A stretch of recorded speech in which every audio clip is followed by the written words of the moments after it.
በመካከለኛው ምስራቅ ምድር ስር ከዓለም እይታ የተደበቀ አንድ ግዙፍ ወታደራዊ ዓለም አለ።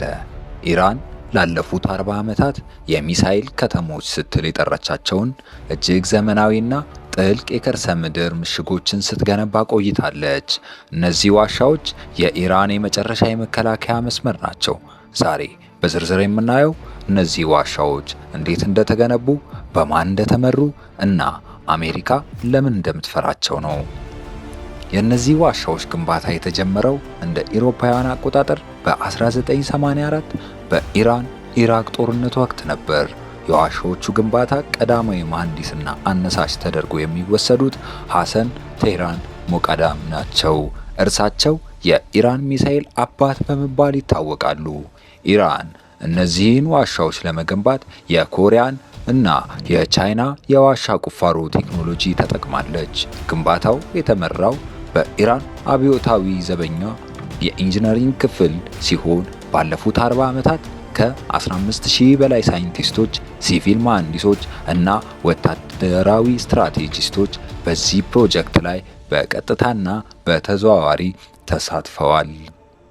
እነዚህ ከተሞች በኢራን ካርታ ላይ በስልታዊ ቦታዎች ተበትነው ይገኛሉ። ዋና ዋናዎቹ ቦታዎች ተብለው የሚታሰቡት አንደኛው የካርማን ሻህ ተራሮች ወደ እስራኤልና ሳውዲ አረቢያ የሚተኮሱ ሚሳይሎች በብዛት የሚገኙበት ነው። ሁለተኛው ባንደር አባስ ለሆርሙዝ ሰርጥ በጣም ቅርብ የሆነውና የባህር ላይ ሚሳይሎች መደበቂያ ነው። ሶስተኛ ሆርሙዝጋን በባህር ዳርቻ ስር ያሉ ተንሳፋፊ የሚሳይል ከተሞች የሚገኙበት። አራተኛው ደግሞ ቁም አቅራቢያ የሚገኝ ፎርዶ። ይህ ስፍራ ከ80 ሜትር በላይ ጥልቀት ያለውና የኒውክሌር ቴክኖሎጂ ማበልጸጊያ ጭምር ነው። አሜሪካ እነዚህን ዋሻዎች ለመምታት ሙከራ አላደረገችም ማለት አይደለም። በተለይ እንደ ኢሮፓውያን አቆጣጠር በ2020 ቃሲም ሱሌማን ከተገደለ በኋላ በነበረው ውጥረት አሜሪካ በኢራን የከርሰ ምድር ይዞታዎች ላይ ሳይበር አታክና አንዳንድ ሚስጥራዊ ጥቃቶችን አድርጋለች። ትልቁ ልምድ ግን የታየው በጎረቤት ሀገር አፍጋኒስታን ውስጥ ነበር።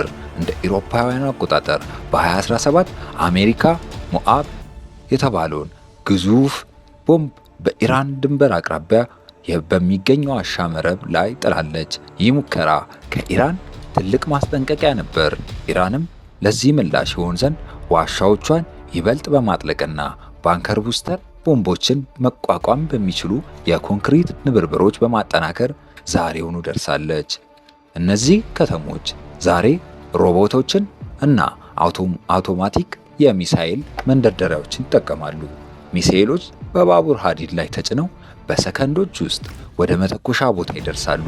አሜሪካ እነዚህን ዋሻዎች መቆጣጠር የማይቻል መሆኑን ስታውቅ ነው ዛሬ በሆርሙዝ ሰርጥ ላይ ያላትን ወታደራዊ ቁጥር ያሳደገችው። ጦርነቱ ቢነሳ አሜሪካ ሰማዩን ልትቆጣጠረው ትችላለች። ኢራን ግን ከመሬት ስር ሆና ዓለምን የምታናውጥበት ሰርፕራይዝ አዘጋጅታለች። እናንተስ ምን ይመስላችኋል? አሜሪካ እነዚህን የማይደፈሩ ዋሻዎች ሰብራ መግባት ትችላለች ወይስ ጦርነቱን ከመሬት ስር ይጀምራል?